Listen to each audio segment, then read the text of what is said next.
The morning sun rose over the green fields of New. Golden light touched the tall grain that swayed in the gentle wind. Children ran through the streets of the main city, laughing and playing before school. Farmers checked their crops. Doctors opened their clinics. It was a peaceful day, like every day on this quiet world at the edge of human space. Governor Park stood at his office window and watched his colony wake up. He was a man of 57 years, with gray hair and kind eyes that had seen much of life. He had built this colony from nothing. 20 years ago, this planet was empty rock and wild forests. Now it was home to 1.2 million people who wanted a simple life away from the crowded cities of Earth. His assistant knocked on the door. "Governor, Captain is here to see you." "Send her in," Park said. Captain walked into the office with her usual serious expression. She was 40 years old, with short black hair and a scar on her left cheek from an old training accident. She commanded the small defense fleet that protected New, 12 ships. That was all they had. "Governor," she said with a small bow, "I need to speak with you about the—" Park sighed. He knew this conversation was coming. "Sit down, Captain. Tell me your concerns." Sat across from him. "The diplomatic team has been here for 2 weeks now. In that time, they have asked many questions about our defense systems. They want to know how many ships we have. They want to know where our weapons are stored. They ask about our communication arrays." "They are curious," Park said calmly.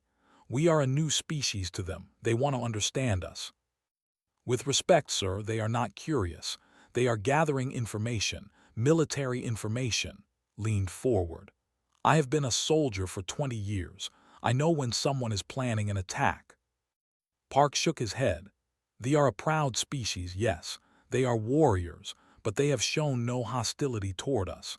Their ambassador speaks of trade and cultural exchange. We cannot build peace by assuming the worst. And we cannot protect our people by assuming the best," replied. The governor stood and walked to his window again. Below, he could see the main plaza where families were gathering for the morning market. His own wife and daughter were down there somewhere, buying fresh vegetables for dinner. "Captain, I understand your concerns, but I have spent my entire career building bridges between people. Fear and suspicion destroy those bridges. The Colonial Council agrees with me. We will continue diplomatic relations with the—" Stood, her jaw was tight. "I hope you are right, Governor. I truly do, but I request permission to run additional defense drills with my fleet." "Permission granted," Park said, "but do it quietly. I do not want to alarm the colonists or insult our guests." Nodded and left the office. She did not feel better. At the colony hospital, Doctor was finishing her morning rounds. She was a small woman of 45 with gentle hands and a warm smile that made every patient feel safe. She had been the chief medical officer on New for 12 years.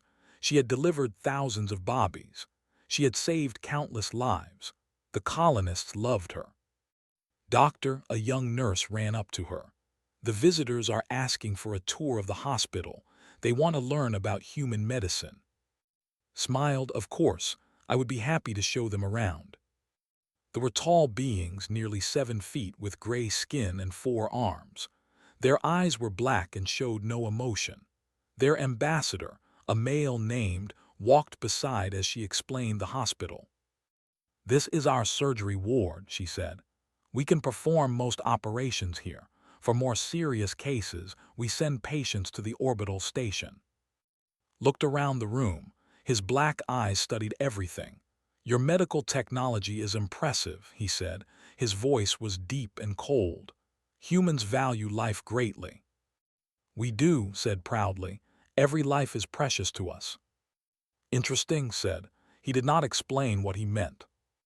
In the communications center, Lieutenant monitored the daily transmissions. He was 28 years old, fresh from the academy on Earth, excited to serve on a frontier colony. He believed in humanity's mission among the stars. He believed that all species could live together in peace if they just tried hard enough. His senior officer, a tired woman named Sergeant Iambora, watched him work. "You're young," she said. "Looked up, is that bad?" "No, it just means you still have hope," she smiled sadly. "I remember that feeling." "You don't think they want peace?" Boris shrugged. "I don't know what they want, that's what worries me." That evening, Governor Park received a message from the ambassador. The diplomatic ship wanted permission to land more visitors for a cultural exchange ceremony. They would arrive tomorrow. Park was pleased. This was progress. He told his wife the good news over dinner. "Perhaps they want to sign a trade agreement," she said hopefully. "Perhaps," Park agreed. He looked at his daughter, a bright girl of 16 who dreamed of studying alien languages. "You see, patience and kindness always work." His daughter smiled.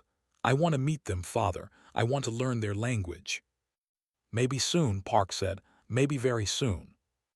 Across the city, Captain sat alone in her quarters on the military station in orbit. She studied the sensor readings from the ships. Something was wrong. The ships were larger than normal diplomatic vessels. Their energy signatures were strange. She opened a communication channel to her second officer, Commander Shin. "I want all ships ready for action, quietly. No announcements." "Trouble?" asked. "I don't know yet, but I want to be ready." She ended the call and stared at the dark shape of the ship on her screen. Her soldier's instinct was screaming at her, but without proof, no one would listen. The night passed quietly. The colony slept. Children dreamed of tomorrow. Parents made plans for the future.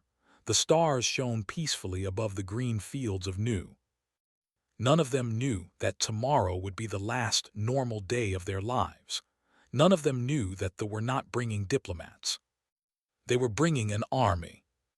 And by this time tomorrow, the screaming would begin. The ships descended from the morning sky like dark birds. Governor Park stood at the spaceport with his wife and daughter, waiting to welcome them. Behind him, a small crowd of colonists had gathered. Children waved handmade flags. Musicians prepared to play a welcome song. "This is a great day," Park said to his family. "The beginning of friendship between our peoples." His daughter squeezed his hand. "I'm so proud of you, father." The lead ship landed smoothly. Its doors began to open. Park straightened his formal jacket and stepped forward with a smile on his face. The smile died when he saw what came out of the ship. Not diplomats, soldiers, hundreds of them. They wore black armor and carried weapons that glowed with deadly energy. Behind them came more soldiers, and more, and more. "What is this?" Park said, his voice shaking. Ambassador walked through the ranks of soldiers. His face showed no emotion. "This is correction," he said. "Humanity has spread too far. You are weak. You are inferior. The Dominion will cleanse the galaxy of your presence." Park stepped back. "We offered you friendship. We offered you peace." "Yes," said. "That is why you will fall so easily." He raised his hand and gave a signal. The soldiers opened fire. The first shots hit the musicians. They fell without a sound. The crowd screamed and tried to run, but there was nowhere to go. The soldiers were everywhere, pouring from every ship, spreading across the spaceport like a dark wave. Park grabbed his wife and daughter and pulled them behind a transport vehicle. Around them, people were dying. He could hear their screams. He could smell the burning. "We have to run," he said. "We have to find shelter." But there was no shelter. There was no escape. They had planned everything perfectly. They had studied the colony's layout. They knew where to strike. A squad of soldiers found them hiding. They dragged Park and his family into the open, was waiting. The leader said, "Good, you will watch." "Watch what?" Park asked. Tears ran down his face. Pointed at Park's wife and daughter. The soldiers raised their weapons. "No," Park screamed. "No, please." They did not listen. Across the colony, the massacre spread. They attacked everywhere at once. Homes were burned. Schools were destroyed. Hospitals were bombed. There was no military target. There was no strategic goal. They simply wanted to kill. Doctor was in surgery when the attack began. The hospital shook from an explosion nearby. She looked up from her patient, a young boy who had broken his leg playing sports. "What was that?" her assistant asked. The doors burst open. Soldiers stormed in, shooting everyone they saw. Nurses, doctors, patients in their beds. The soldiers showed no mercy, no hesitation. Grabbed the boy from the operating table and ran. She made it to a storage room and locked the door behind her. The boy was crying, terrified. "It's okay," she said, though she knew it was not okay. "I'm going to protect you." The door exploded. Soldiers rushed in, put herself between them and the child, spreading her arms wide. "Please," she said, "he's just a child, please." The soldiers shot her first, then they shot the boy. In orbit, Captain watched her screens with horror. The colony was burning. Emergency signals flooded every channel. Thousands of voices screamed for help. "They're massacring civilians," Commander Shin said, her voice trembling. "This isn't an invasion. This is extermination." His hands shook as she gripped the command console. "All ships, engage the enemy. Protect the colony." "Captain, they have us outnumbered 5-1. Our fleet is too small." "Then we die protecting our people," said. "Move." The small human fleet dove toward the planet. They fought bravely but was right. They had too many ships.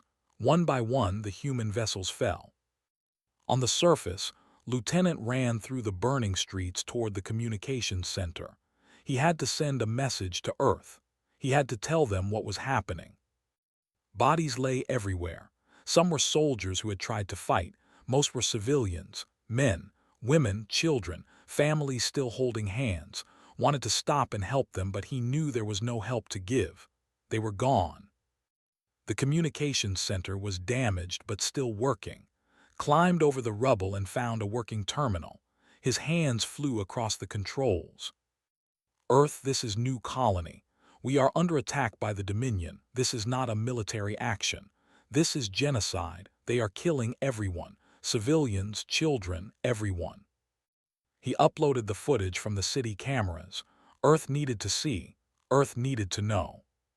"Please send help, please. They're killing us all there." The wall exploded, was thrown across the room. His vision blurred. He saw soldiers entering the building. He saw their weapons rise. His last thought was of Earth. Had the message made it, would anyone know? Captain was one of the last humans alive in orbit. Her ship was badly damaged. Half her crew was dead. They had stopped bothering to fight her. They let her watch.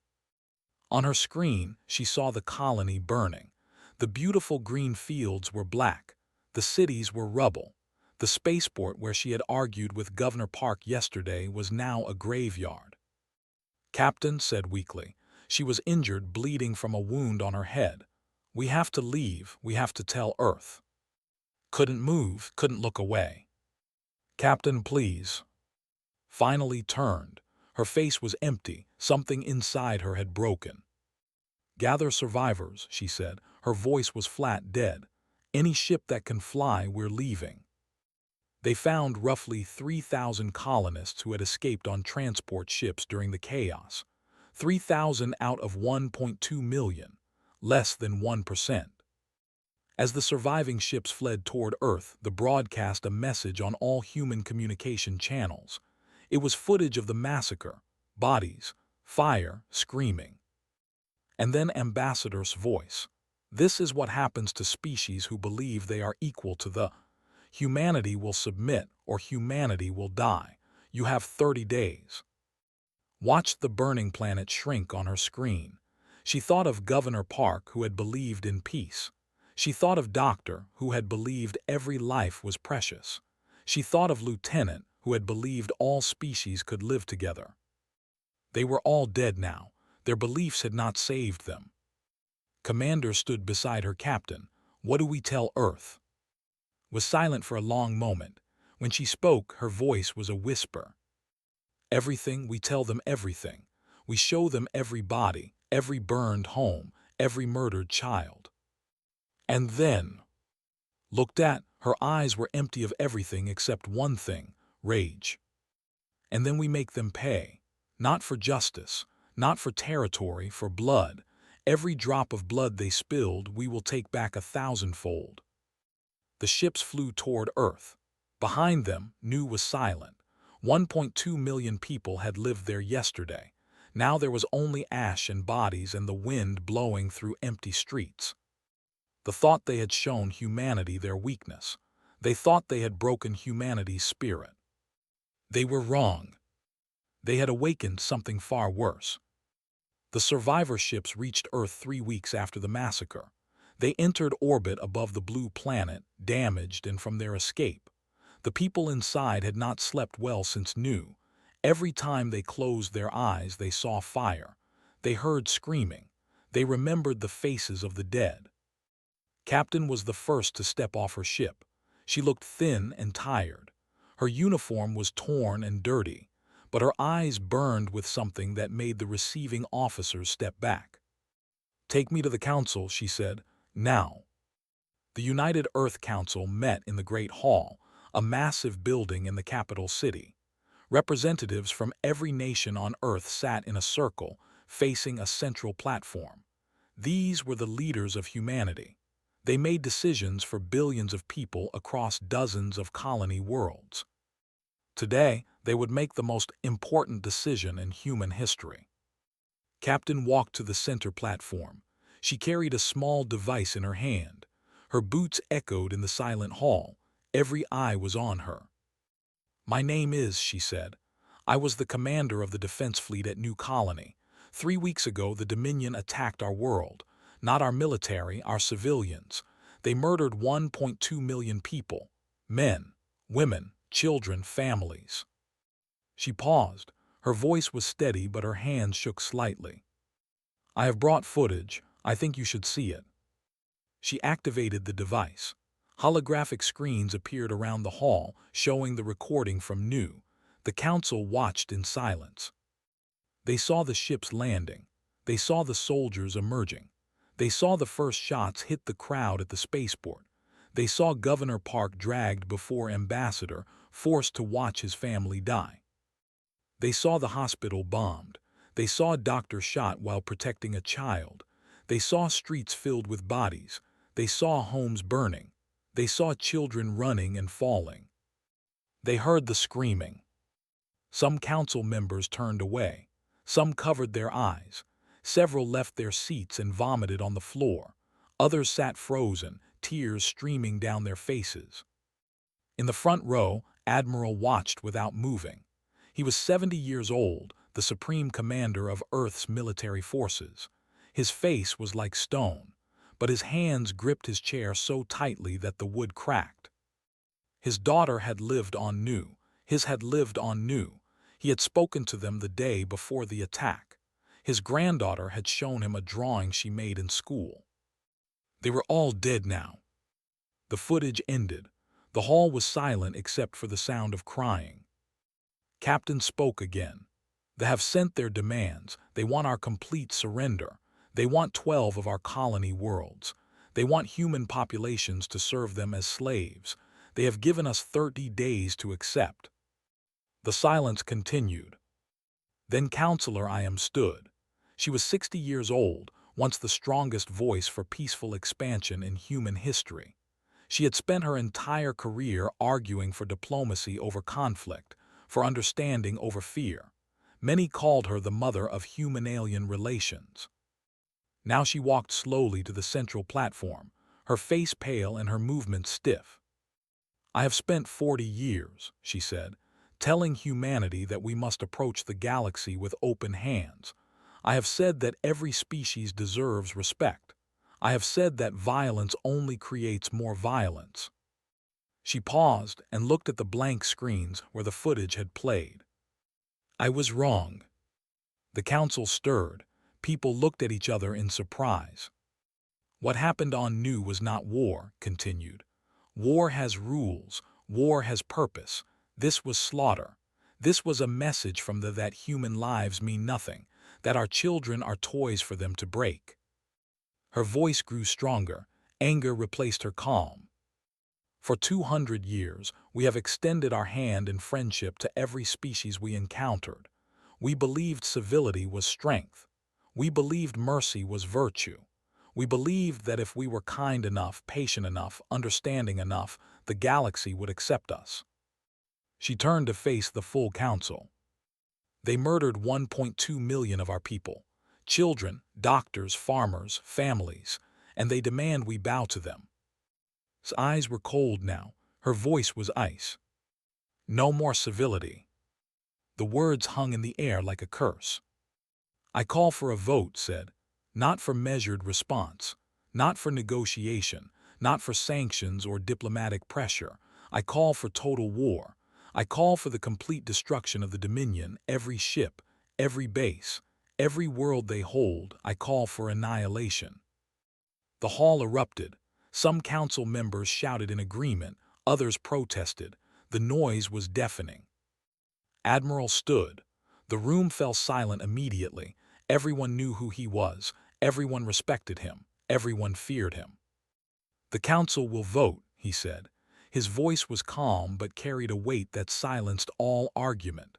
Those in favor of Councillor IM's proposal, raise your hand. Hands rose across the hall. More and more. Council members who had always voted for peace now voted for war. Council members who had never agreed on anything now united in fury. The vote was unanimous. Admiral nodded.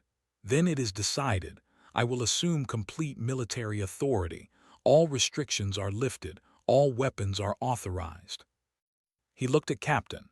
Your role in getting those survivors home, in bringing us this truth, will be remembered. You are promoted to Rear Admiral. You will lead the first strike fleet. Saluted, yes, sir. What are your orders, sir? Asked one of the military advisors. Was silent for a moment. Then he spoke words that would echo through history. Open the vaults. The advisors went pale. They knew what he meant. For 200 years, humanity had kept certain weapons locked away. Technologies too terrible for civilized warfare. Weapons that could destroy not just armies but entire species. They were built during dark times when humanity feared extinction. They were sealed away when peace seemed possible. Now they would be unsealed. In the following weeks, Earth transformed. Factories that had produced farming equipment now built warships. Scientists who had studied medicine now designed weapons. Soldiers who had never seen combat trained day and night. Across all human worlds the message spread. New, the massacre, the demands, the response. Volunteers flooded recruitment centers. Young people who had grown up in peace now demanded to fight. Old soldiers who had retired came back to service. Scientists, engineers, doctors, everyone wanted to help. Humanity had been attacked many times in its history, by nature, by disease, by other humans. Each time they had survived, each time they had grown stronger. But this was different. This was not survival, this was revenge.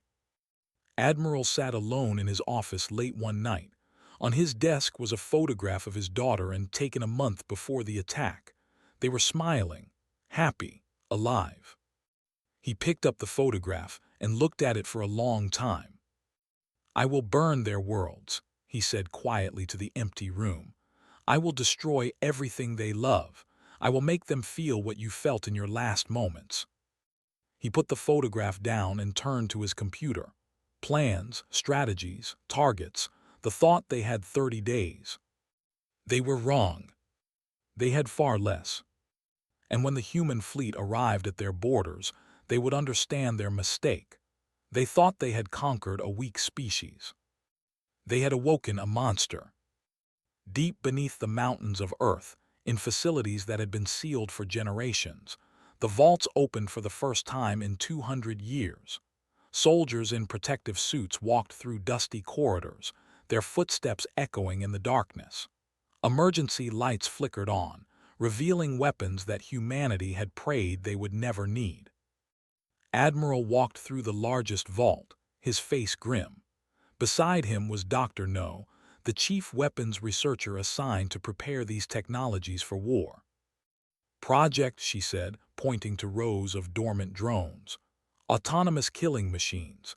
They can hunt individual life signs across an entire planet.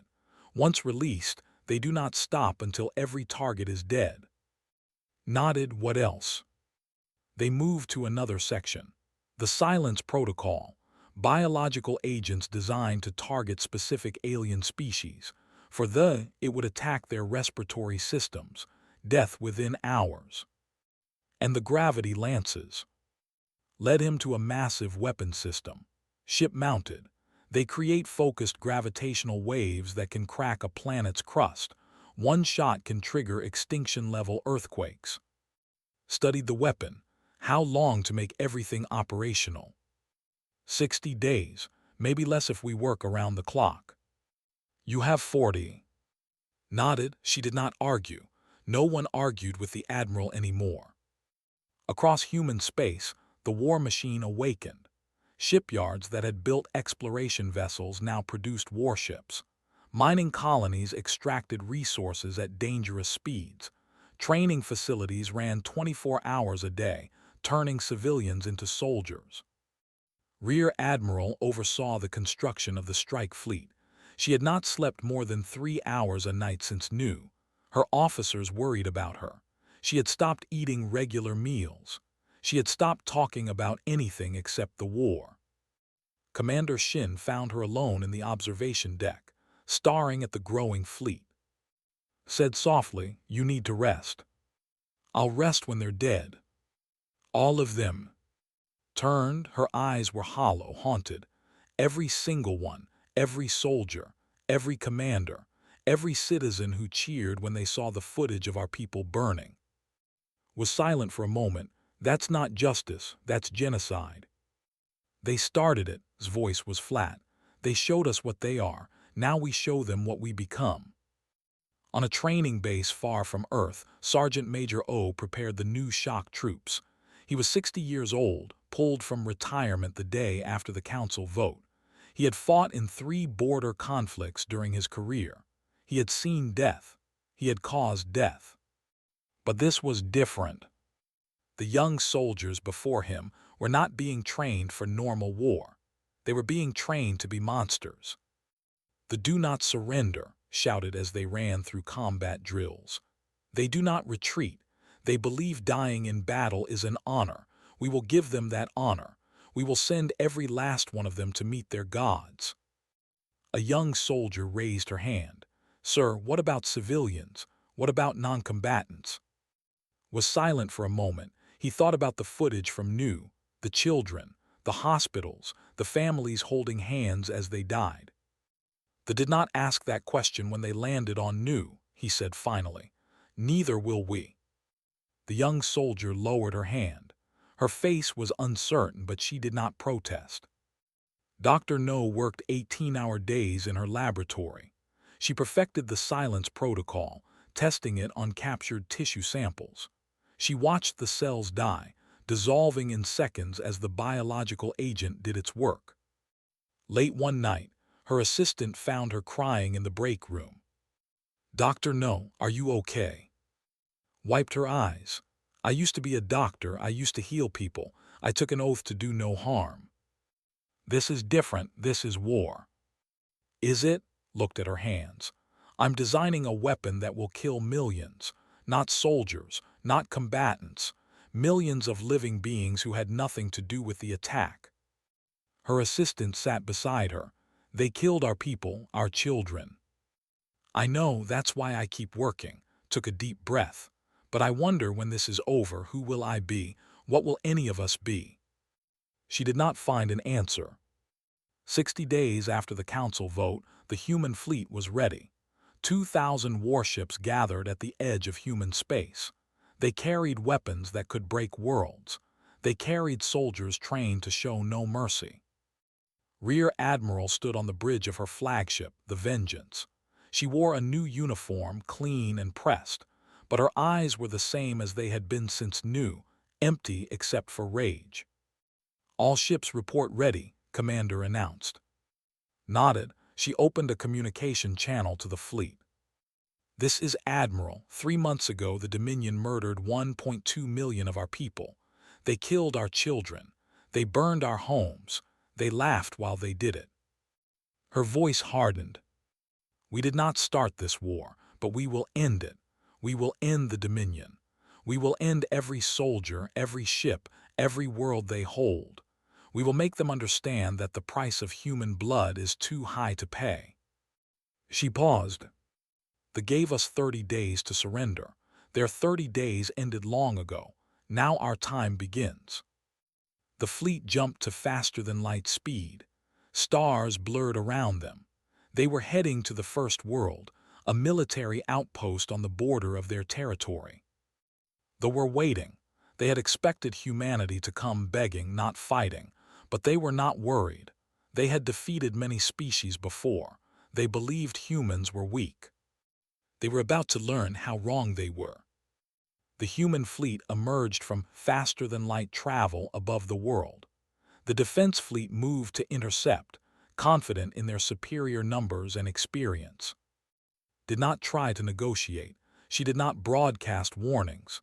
She simply gave one order. Open fire. The battle lasted 4 hours. Human ships fought with a fury they had never seen. They did not retreat when damaged. They did not surrender when surrounded. They fought until they won or died. The defense fleet was destroyed. Every ship, every crew, no survivors. Then turned her attention to the planet below. Admiral said, "There are civilians down there, families." "I know. The laws of war." The wrote new laws on new. His voice was ice. "We're following their example." She gave the order. The gravity lances fired. The planet's surface cracked. Cities collapsed. Millions died. Before the destruction was complete, broadcast a message on all frequencies. "You taught us what you are. Now we will teach you what we become. This is the first of your worlds to fall. It will not be the last. Your military cannot stop us. Your prayers will not save you. You wanted humanity to bow. Instead, we will break you." She ended the transmission. Across the galaxy, other species watched in shock. They had always thought humans were gentle, peaceful, easy targets. Now they saw the truth. Humanity had been gentle because they chose to be. They had been peaceful because they wanted to be. When pushed too far, when their children were murdered and their kindness was repaid with blood, they became something else entirely. They became the thing they should have feared all along. And the war had only just begun. The war lasted 18 months. It was not a conflict between equals. It was an execution. After the First World fell, humanity did not stop, could not stop. The rage that had been born on new drove them forward like a dark wave across the galaxy. The Second World fell in 3 days, the third in 2. By the time the Fourth World was burning, the High Command finally understood they had made a terrible mistake. Ambassador, the same being who had ordered the massacre on Nu, stood before the Leadership Council. His gray skin was pale with fear. "They are monsters," he said. "We thought them weak, but they are monsters. They do not negotiate. They do not take prisoners. They do not even loot resources. They simply destroy." "Then we will surrender," said one of the council members. "We will offer them terms." "I have tried." His voice trembled. Their admiral broadcast his response to the entire galaxy. He played the recording. Admiral's face appeared on the screen, old and tired but filled with cold fury. "You showed us no mercy, expect none." The council was silent. 12 worlds burned. Military installations were targeted first, then infrastructure, then population centers. The human fleet moved with terrible efficiency. The weapons from the vaults worked exactly as designed. Project drones hunted soldiers through cities and forests. The silence protocol killed millions in their sleep, their lungs filling with fluid as they choked on air that had become poison.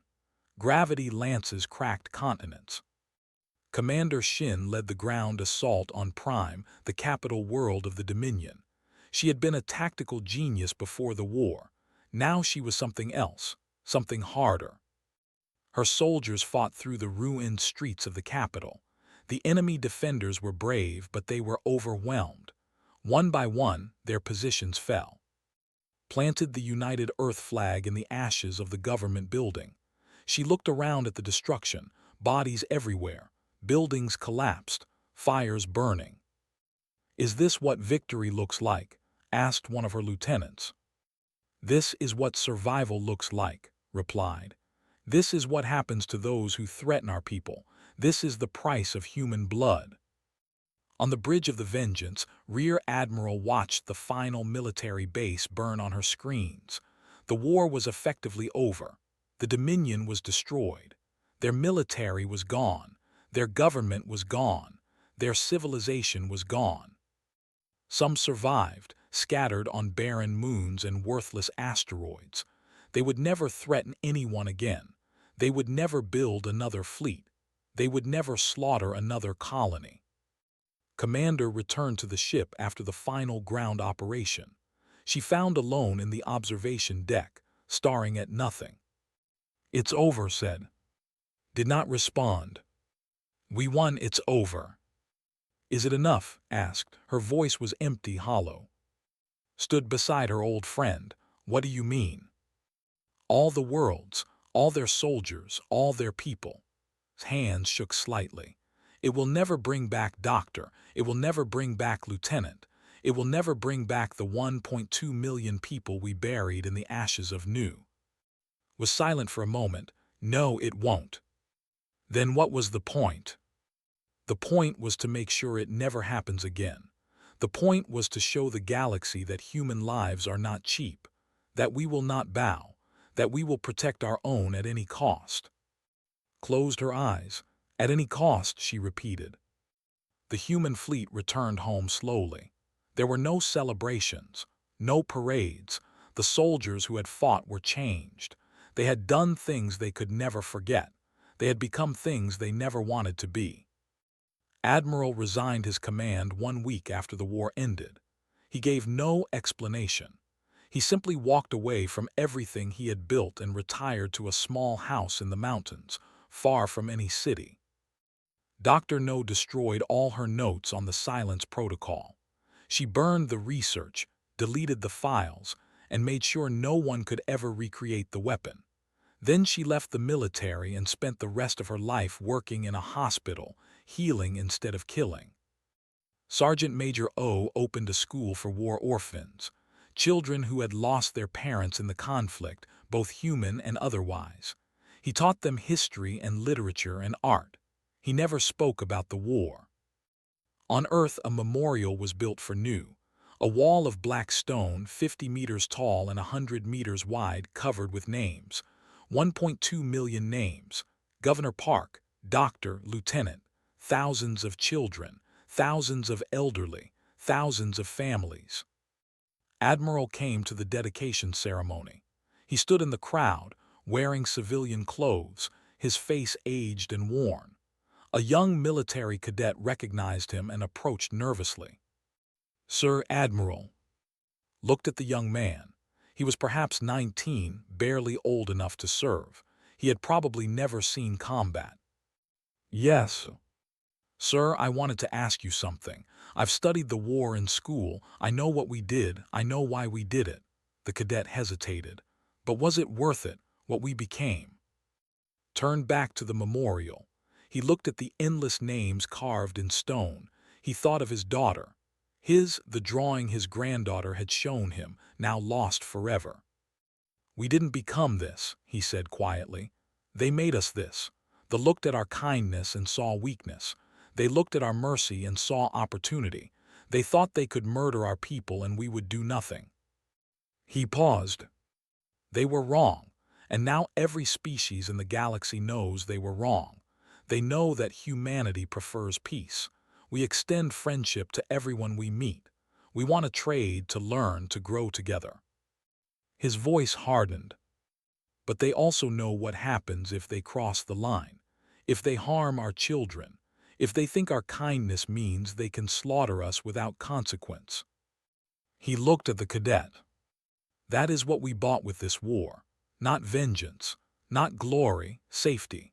Our children will grow up in a galaxy that knows humanity will protect its own, at any cost. The cadet nodded slowly. I understand, sir. Do you? Smiled sadly. I hope you never truly understand. I hope you never have to make the choices we made. I hope you live in peace and never know what it means to watch your world burn. He placed his hand on the cold stone of the memorial. No more civility. Never again. That was our promise. That was what they taught us. He stood there for a long time, his hand on the names of the dead. Around him, thousands of others did the same. Families of the lost, survivors of the massacre, soldiers who had fought in the war. They stood together in silence, remembering what had been taken, remembering what they had done in response, carrying the weight of it forever. And across the galaxy, other species watched and learned. They saw the memorial, they saw the ruined worlds, they understood the message. Humanity was kind, humanity was peaceful, humanity wanted friends, not enemies. But harm their children, slaughter their innocents, and they would become something else entirely. Something ancient, something terrible, something that would not stop until the threat was ended forever. No more civility. Never again. The stars were quiet now. The war was over. The dead were buried. The living carried on. But the lesson would never be forgotten. And in the silence of space, on the cold stone of memorials, in the hearts of every human who remembered knew, the same words echoed. Never again.